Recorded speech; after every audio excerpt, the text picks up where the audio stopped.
좋은 저녁입니다. E24 뉴스 영어 인터뷰 프로그램 On the Record에 오신 걸 환영합니다. 최근 이란과의 전쟁은 미국과 이스라엘 간의 전례 없는 군사 협력을 보여주었습니다. 역사상 처음으로 미국과 이스라엘 군대가 어깨를 나란히 하며 싸웠고 모든 움직임을 조율하며 전장에서 놀라운 성과를 기록하고 이란의 군사 능력을 약화시켰습니다. 하지만 이처럼 전례 없는 군사적 공조가 완전한 외교적 조율로 이어지지는 않는 것 같습니다. 전쟁을 끝내기 위한 이란과의 합의 조건을 두고 이스라엘과 미국 지도자들 사이에 그것도 종종 공개적으로 의견 충돌이 일어나고 있습니다. 그리고 일부 보도에 따르면 이러한 의견 충돌은 미국 대통령 도널드 트럼프와 이스라엘 총리 베냐민 네타냐후 사이의 거친 언쟁으로 드러났으며 이는 더욱 대담해지고 급진화된 이란 정권에 직면한 미국과 이스라엘의 공조의 미래에 대한 의문을 제기하고 있습니다. 이 상황을 분석하기 위해 오늘 밤 마이클 오렌과 함께합니다.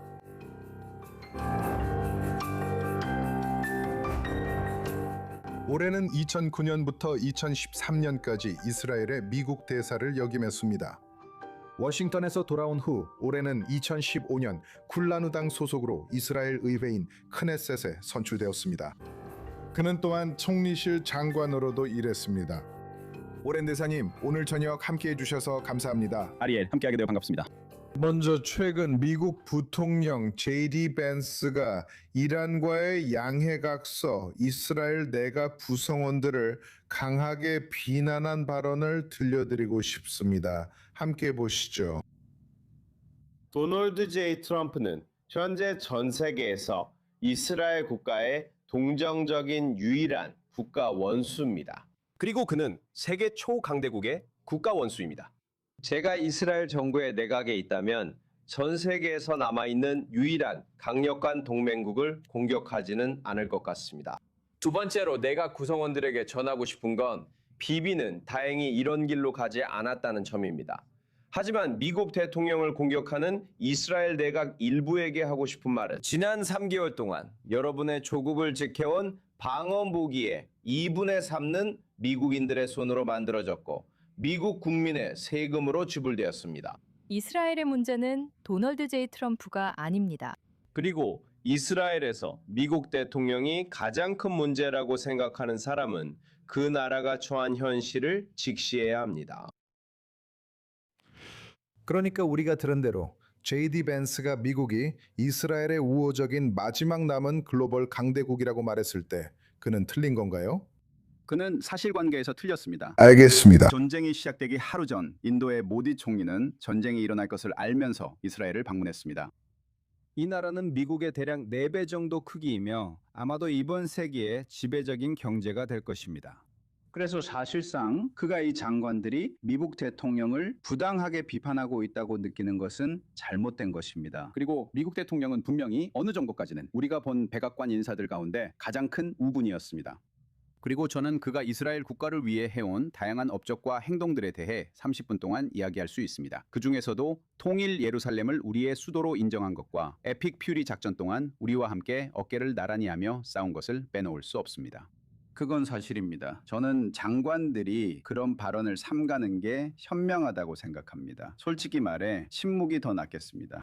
전혀 도움이 되지 않습니다. 하지만 만약 그렇다면 도널드 J. 트럼프는 이스라엘 정치의 거칠고 공격적인 특성에 문제를 느낀 첫 번째 미국 대통령이 아닐 것입니다. 로데오. 왜냐하면 그들은 미국인이 아니기 때문에 이해하지 못합니다. 미국에서는 대통령이 내각을 선택하고 모든 내각 구성원이 미국 대통령에게 충성하지만 우리는 그런 시스템이 없습니다. 우리는 연립정부 체제를 가지고 있어서 모든 내각 장관이 총리의 잠재적인 경쟁자이며 항상 끊임없이 선거 운동을 하고 있습니다. 도리스 컨스의 유명한 책 라이벌들의 팀, 이 링컨에 관한 건 아시죠? 미국인들은 이 개념을 잘 모릅니다. 알겠죠? 이스라엘 총리는 실제로 항상 그 브론코, 그러니까 로데오에서 타고 있는 것과 같습니다. 그리고 장관들은 항상 이런 행동을 할 겁니다. 네. 유명한 말이 있죠. 이스라엘에는 외교 정책이 없고 오직 내정만 있을 뿐이다. 모든 나라가 다 그렇기 때문에 그 말은 불공평하다고 봅니다. 그건 헨리 키신저의 말이지만 불공평합니다. 마치 트럼프 대통령이 이란에 대해 중간 선거 패배를 걱정하지 않는 것처럼 말이죠. 알겠습니다. 그러니까 이게 비정상적인 건 아니라는 말씀이시군요. 그런데 제가 정말로 묻고 싶은 건 네타냐후 총리와 트럼프 대통령 사이에 실제로 균열이 있는 건가요? 아니면 언론이 늘 그렇듯이 과장해서 보도하는 것뿐인가요? 그 질문의 답은 그렇다일 수 있습니다. 왜냐하면 이전에도 이 두 신사 사이에 균열이 있었던 적이 있었고 대부분은 연기였거나 이란인들과 다른 사람들의 눈을 속이기 위한 것이었으니까요. 우리는 모릅니다. 저도 모릅니다.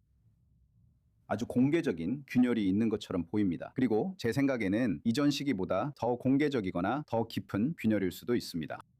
그리고 미국과 이란 사이에 실제로 작성된 양해각서를 보면 이스라엘이 공식적으로는 협의되지 않은 문서입니다. 사실상 전쟁 초기에 양국이 제시했던 주요 쟁점들 중 어느 것도 다루고 있지 않습니다. 그것은 단순히 이란의 핵 프로그램을 제거하는 것만이 아니라 정말로 완전히 해체하고 10년, 20년 동안 미루는 것이 아니라 대통령이 핵의 흔적이라고 부른 것까지 완전히 제거하는 것이었습니다. 하지만 우리는 수많은 핵무기를 만들 수 있는 고농축 우라늄 수천 파운드에 대해 이야기하고 있습니다. 이란의 탄도미사일 시스템과 프로그램을 제거하고 이란이 대리 세력에 대한 지원을 중단시키려 했습니다. 우리는 테러에 대해 말하고 있습니다. 이란은 세계에서 가장 큰 국가 차원의 테러 지원국입니다. 그 내용은 양해각서 전혀 언급되어 있지 않습니다. 사실 이스라엘이라는 단어는 양해각서 어디에도 등장하지 않습니다. 양해각서가 실제로 하는 일은 이스라엘의 손을 레바논에서 묶어두는 것 같습니다.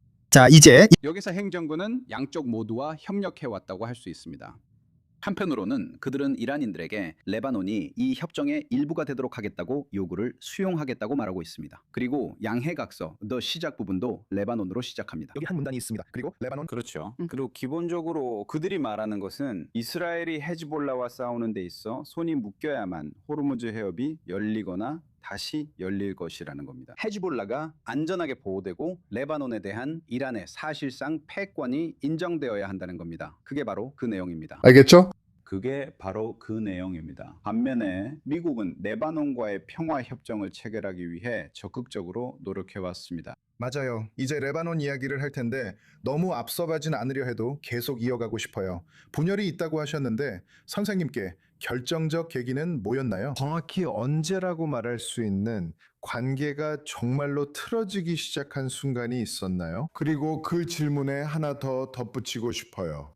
당신의 경험상 네타냐후 총리에게나 아니면 트럼프 대통령 쪽에서 그런 거친 언사나 심지어 욕설까지 목격한 적이 있나요? 방금 스튜디오 밖에서 누군가에게 우리가 미국 세계와의 관계에서 전례 없는 상황이라고들 하지만 그건 사실이 아니라고 말했지만 저는 그렇지 않다고 했어요. 연키푸르 전쟁 이후에 우리 경제의 50%가 전쟁 부채를 갚는 데 쓰였어요.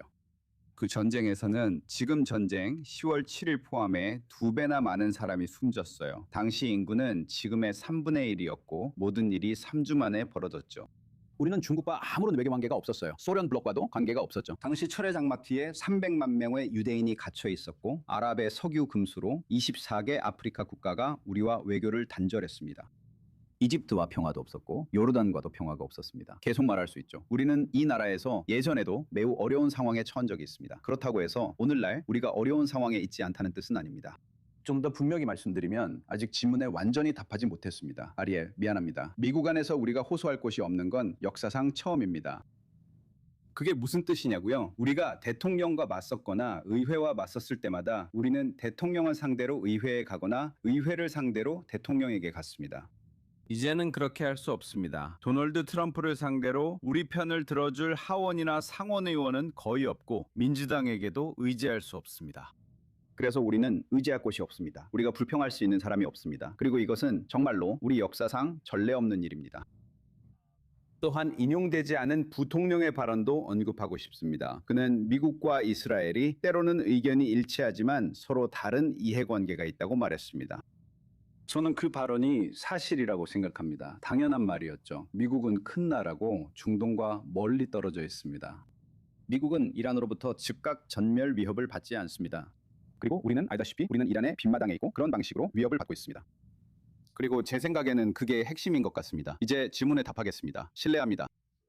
한계점이 어디입니까? 한계점이 무엇이었습니까? 제 소식통에 따르면 한계점은 이란에서 조종사가 탄 항공기가 격추된 사건이었다고 합니다. 이제 이것에 대해 생각해 보십시오. 그 조종사 구출은 대규모 작전이었고 다행히 성공했습니다.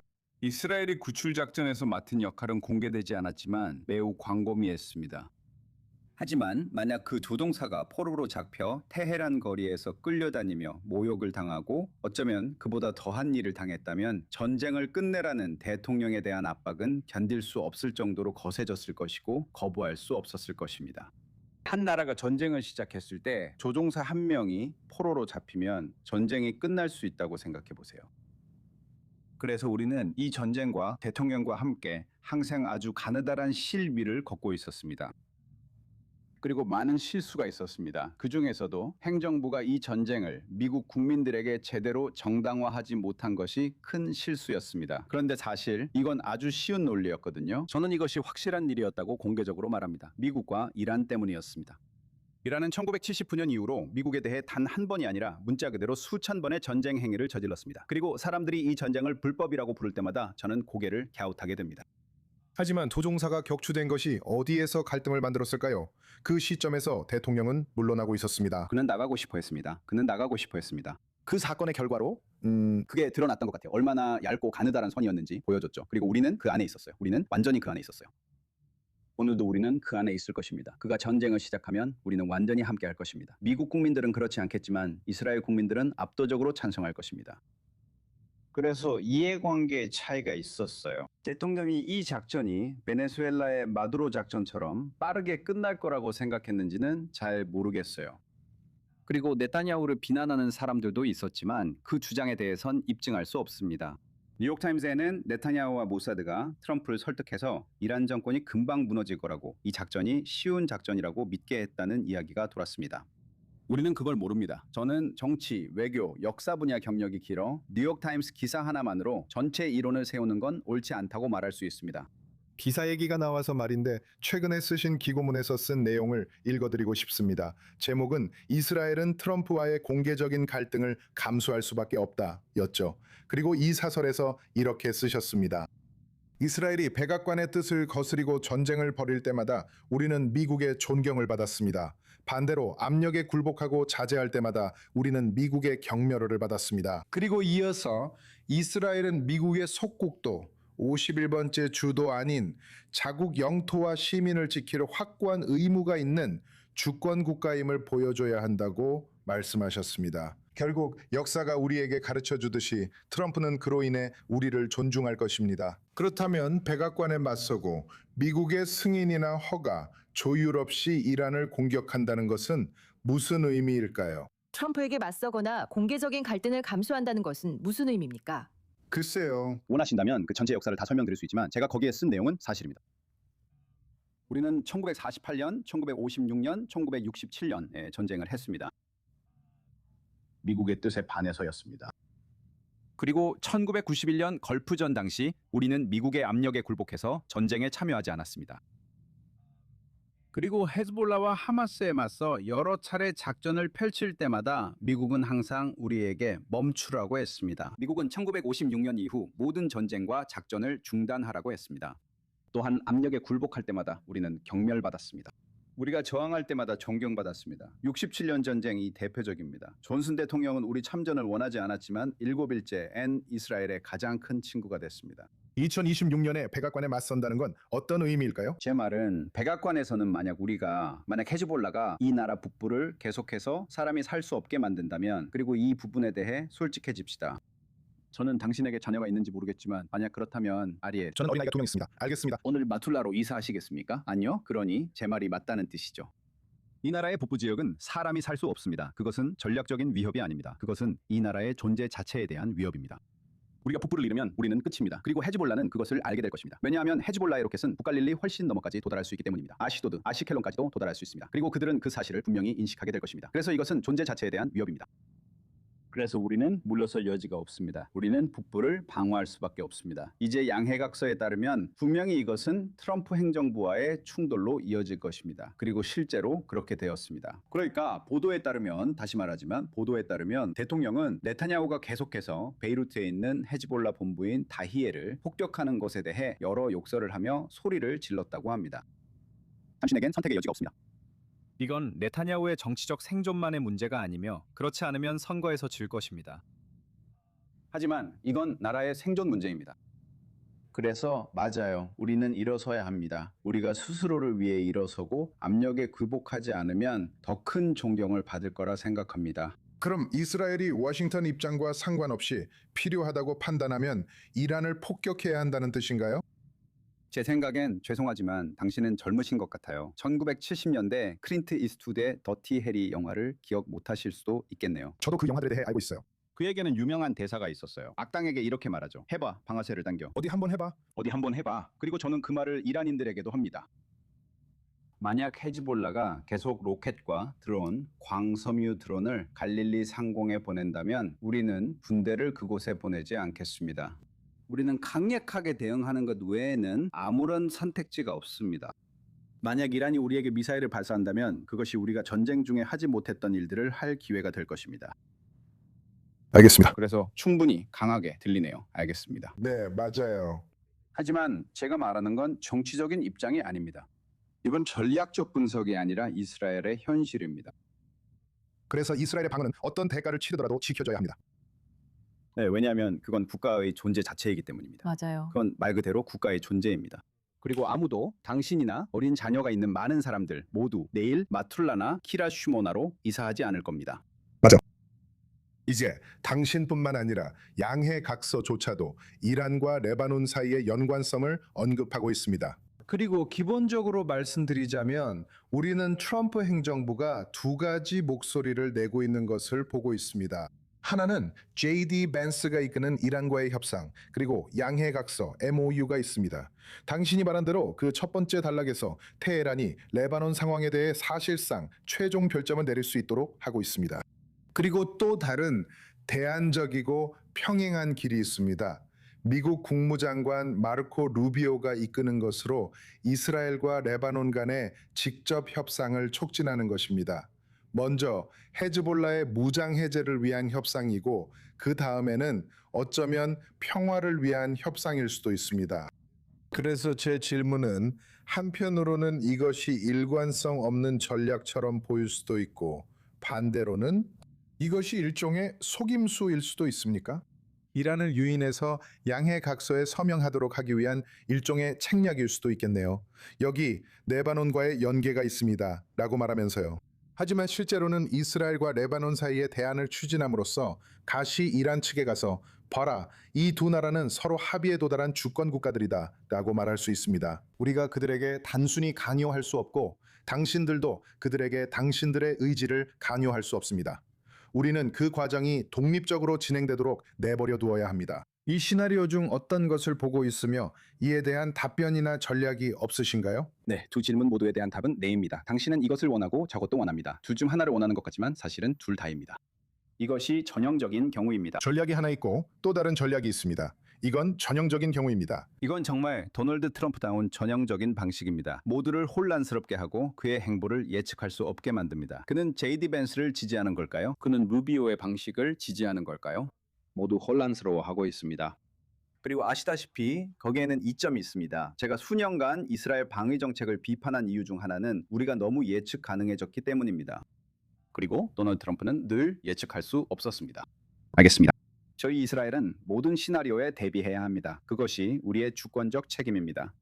미국과 이란이 양해각서를 바탕으로 실제로 합의에 이르는 시나리오가 있을 수도 있습니다. 가능성은 매우 낮지만 우리는 그런 시나리오에도 대비해야 합니다. 이란이 수십억 달러를 얻게 될 것이고 그 돈이 어디로 갈지 우리는 잘 알고 있습니다. 핵 프로그램이 지연될 수 있지만 확실하지 않습니다. 그러나 탄도미사일과 테러 지원 문제는 해결되지 않을 것이며 우리는 이란과의 다음 전쟁에 대비해야 합니다.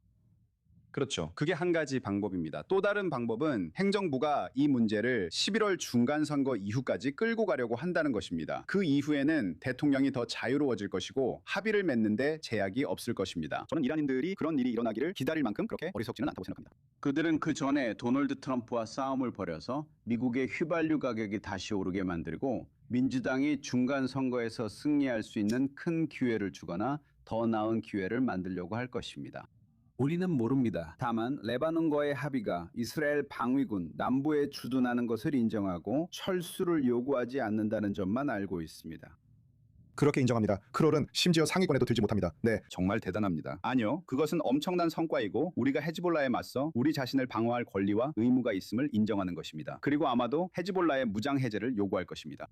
이제 이 모든 것이 좋지만 결국에는 베이루트로 가는 길이 테헤란과 이슬라마바드, 도하를 거쳐야 합니다. 왜냐하면 이란의 위협을 어떻게든 해결하지 않는 한 레바논의 진정한 해결책은 없기 때문입니다. 왜냐하면 미국은 헤즈볼라의 무장 해제를 강제로 집행하기 위해 레바논에 지상군을 파병하지 않을 것이기 때문입니다. 이스라엘도 그렇게 하지 않을 겁니다. 저는 1982년 베이루트 전투에 참전했고 그때 처음 베이루트에 들어간 군인이라고 주장했습니다. 지금 그 도시는 뭘 하고 있을까요? 그리고 그게 우리에게 그다지 잘 풀리지 않았습니다. 그래서 우리는 레바논 전체를 다시 점령할 생각이 없습니다. 그리고 레바논 정부와 레바논 군대는 현재 헤즈볼라를 무장 해제시킬 능력이 없습니다. 그래서 문서상으로는 좋아 보입니다. 우리가 남부 레바논에 있다는 것을 인정받는 것은 좋지만 앞으로도 계속되는 싸움이 될 것입니다. 이것이 이란과 레바논에 관한 이야기입니다. 다음 주제로 넘어가기 전 간단히 답변해 주시면 감사하겠습니다. 이스라엘이 미국과의 관계를 더 이상 악화시키지 않으려면 지금 무엇을 해야 합니까? 히브리어의 피아함 알 피아 초덱은 똑똑하게 행동하라는 의미로 반드시 오르려 애쓰지 말라는 뜻입니다. 그렇다면 지금 이스라엘이 미국과의 관계에서 취해야 할 현명한 조치는 무엇입니까? 이 당국자들은 그냥 알다시피 입을 다물고 어떻게 전개되는지 지켜봐야 합니다. 다시 말씀드리지만 저는 이 양의 각서에서 어떤 결과가 나오더라도 그 가능성은 매우 낮다고 봅니다. 어제 위트콥 씨와 제러드 쿠슈너가 이란인을 만나러 도하에 왔지만 이란인은 응하지 않았습니다. 이는 이스라엘의 좋은 일이지만 우리는 이를 공개적으로 말할 수 없습니다. 우리는 그냥 조용히 하면서 우리의 주권과 의무를 북쪽에서 계속 지키고 북쪽을 최대한 보호하며 다음 국면을 준비해야 합니다. 2월 말 3월 초에 우리가 바랬던 것은 이스라엘의 전통적인 방식에 근본적인 변화가 있기를 바랬다는 것이었습니다. 즉 우리는 전쟁에서 전쟁으로 이동하는 흐름입니다. 때로는 적을 설득해서 우리와 평화를 이루기도 하고 때로는 그렇지 못하기도 합니다.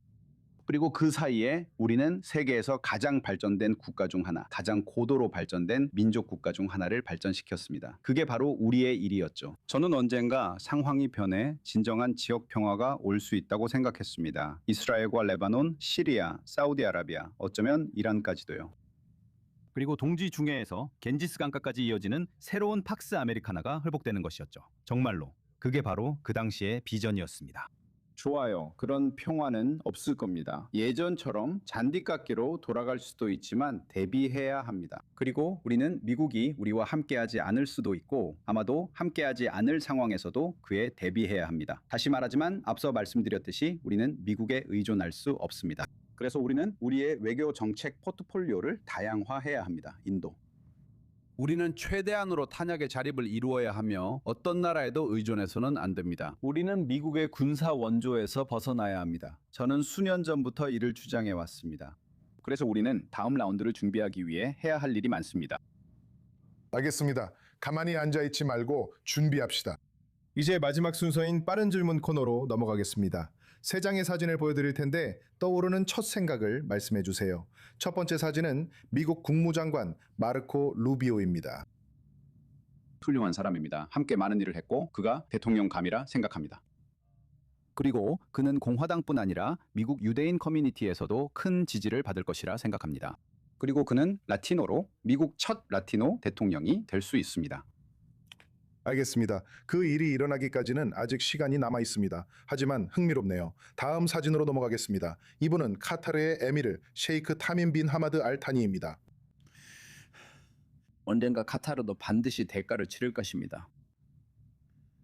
카타르는 중재자 역할도 하고 트럼프 대통령에게 대형 비행기를 선물하는 등 양쪽 모두와 관계를 맺고 있다는 점에서 언젠가는 대가를 치르게 될 것입니다. 카타르는 동시에 테러의 주요 후원국입니다. 카타르는 미국을 이스라엘의 적대적으로 만들고 미국의 젊은이들을 미국에 반대하도록 만드는데 수백억 달러를 쓴 나라입니다. 그리고 이 사람은 사우디아라비아의 왕세자 무함마드 빈 살만입니다. 알다시피 저는 이렇게 말할 수 있습니다. 저는 좀 실망했습니다. 알다시피 전쟁 전날, 그러니까 2023년 10월 1일로 돌아가서 말입니다. 사우디와 이스라엘 간의 평화 협정 가능성은 꽤 현실적이었습니다. 그는 팍스뉴스에 이렇게 말했습니다. 우리는 매일 더 가까워지고 있습니다. 그리고 저는 워싱턴에 있는 제 인맥을 통해 그것이 매우 현실적이었다는 것을 알고 있습니다. 그들은 언제든지 우리가 이 협정에 서명할 수 있다고 생각했습니다. 팔레스타인 국가로 가는 길에 대해 논의가 있었고 저는 항상 우리가 피 단어라고 부르는 것을 받아들이는데 찬성했습니다. 길이란 자갈이 깔려 있지만 반드시 목적지로 이어지진 않습니다. 그들은 바보가 아닙니다. 하마스가 통치하는 팔레스타인 국가가 생기면 걸프 지역의 절반이 무너질 것이라는 걸 알고 있습니다. 그들은 합의를 할 준비가 되어 있었고 10월 7일 아브라함 협정은 미국의 힘과 확고함 그리고 그 힘을 보여주려는 의지에 대한 믿음으로 더욱 굳건해졌습니다. 이제 미국이 장기적으로 힘을 행사하려는 의지에 심각한 의문이 생겼다고 봅니다. 그리고 지금 사우디아라비아가 이 협정에 가입할 가능성은 거의 없다고 생각합니다. 사실 이제 사우디아라비아가 이란과 화해하려고 앞다퉈 나서지 않는다면 저는 매우 놀랄 것입니다. 글쎄요, 이 상황이 어떻게 전개되는지 지켜봐야 할 것 같습니다만 오늘은 여기서 마무리해야 할 것 같습니다. 다시 한번 마이클 오렌 대사님, 오늘 밤 저와 함께 해주셔서 감사합니다. 다음 주에도 온 더 레코드에서 다시 시청해주세요. 오늘 에피소드와 이전 모든 방송은 유튜브와 스포티파이에서 보실 수 있습니다. 시청해주셔서 감사합니다.